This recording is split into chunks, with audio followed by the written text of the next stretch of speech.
No, we have a lot of good issues. You know, we had the other day, think of how simple some of these things are.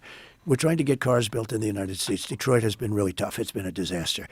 They have a huge factory, a huge car auto plant being built by China in Mexico, make cars, sell them in the United States, put everybody out of business. Right, here we go again. I said, if that plant is there when I'm president, I will put 100 or 200% tariffs on every car. They'll be unsaleable in the United States. And they just announced they're not going to build the plant because they think I'm going to win. Think of it. They're not going to build the plant. This was the biggest plant in the world. It would have more than all of Michigan makes. That's how big. You know, this is what we're getting to. And I said, if that plan goes up, I want them to understand if I win, I'm going to tax those cars at the rate of 100 or 200% apiece so that you won't be able to sell them in the United States. They just announced they're not going to build the plant. Yeah, I read this. I did a big favor for our country by doing that. And I'm not even there yet. To me, the most beautiful word, and I've said this for the last couple of weeks, in the dictionary today, is the word tariff.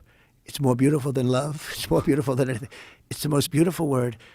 This country can become rich with the proper use of tariffs. It'll Did keep you just companies. float out the idea of getting rid of income taxes and replacing it with tariffs? Well, okay. Were you serious about that? Yeah, sure. But why not? Because our country was the richest relatively in the 1880s and 1890s.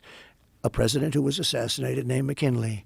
He was the tariff king. He spoke beautifully of tariffs. His language was really beautiful. We will not allow the enemy to come in and take our jobs and take our factories and take our workers and take our families unless they pay a big price. And the big price is tariffs. And he'd speak like that, but he was right. And then around in the early 1900s, they switched over stupidly to, frankly, an income tax. And you know why? Because countries were putting a lot of pressure on America. We don't want to pay tariffs. Please don't. You know, believe me, they control our politicians. If you look at the kind of numbers that these guys make then and now. But we had a commission meeting in I think it was 1887. Think of this problem. We were so rich. We had so much money. We didn't know what to do. So they set up a blue ribbon commission on tariffs. And the sole purpose is what to do with all the money we had. We were so rich because we were taxing other people for coming in and taking our jobs. And China does it. That's what China did. If you want to open a factory and sell cars, if you build a factory here or have a factory, they don't take our cars. They wouldn't take our cars. But if you build a plant in China, you can do that. Elon did that. By the way, Elon is great. That guy is such a great guy. I think you're a fan of love Elon. him. He is from a different planet. He's the greatest guy. That rocket coming in. Yeah. I told the story once or twice.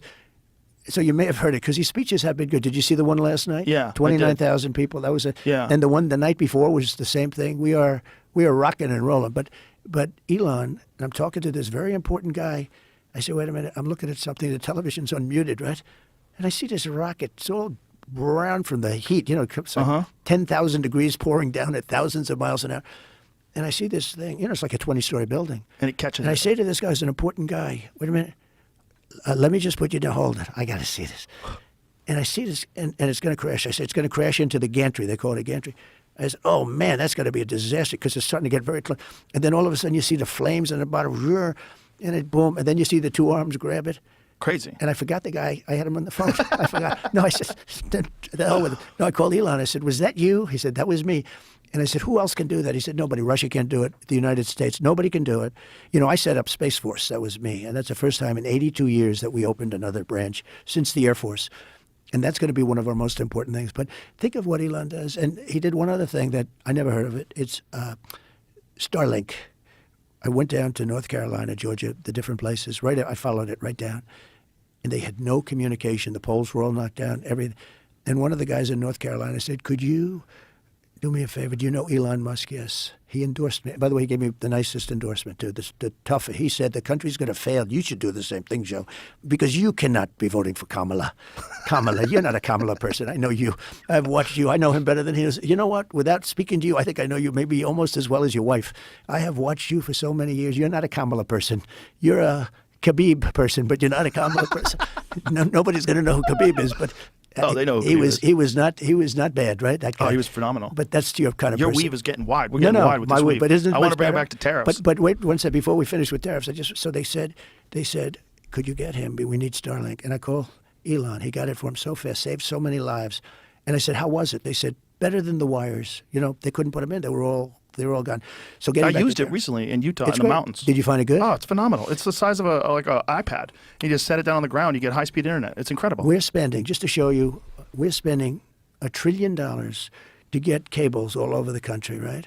Up to upstate areas where you have like 2 farms and they're spending millions of dollars to have Well, a cable. talk about the Elon can do it for $42 nothing. billion that was wasted on this internet access program. They didn't get That's anybody false. They haven't access hooked to up. internet. They haven't hooked up one person. Not one yet. person. They That's spent right. $42 billion. They could have gotten Starlinks to everybody with that kind of money. For almost nothing. Yeah. For a monthly charge. And it would have been incredible. And And, he- it's and he high-speed wanted to- internet everywhere you want to go. And he wanted to do that. And he wanted to do it. How about this? They built the charger stations, right? Uh-huh. In the Midwest.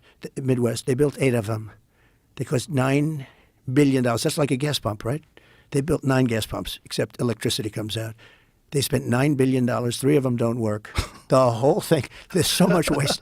I could sit here and tell you about things that there's so much waste, abuse, and fraud. Oh, I'm sure. I mean, I think everybody's aware of that Let's now. get back to tariffs. When you're talking about, one of the criticisms of your administration was with tax cuts and with tariffs, you increased the deficit. So what was the strategy behind that? And did you think it was going to increase the deficit by a substantial amount? Okay, we were ready to rock. It was all, I had a bad system. We had horrible tax policy. I made it great with a much lower tax rate. So I took it from almost 40% down to 21%. Now I'm bringing it from 21 down to 15, but only if you make your product in the United States, which is great. People call me, they said, what a great idea. Nobody ever heard of that before. I don't care if they make the product in Japan. Why should I give them? So it's at 21. At 21, in the first year, we took in much more revenue than we did at almost 40. Think of that. It inspired. Now, we had other things, too. We were able to get people to bring back their money. You couldn't bring back your money. If you had money in Europe, like Apple had many billions of dollars outside. They couldn't bring it. There was no way to bring it back in. The bureaucracy, the documents, the whole thing. And also the tax was too high. They wanted like half of it or something. Nobody's going to do that. So they leave their money in Japan and they spend their money there. That was part of what I did.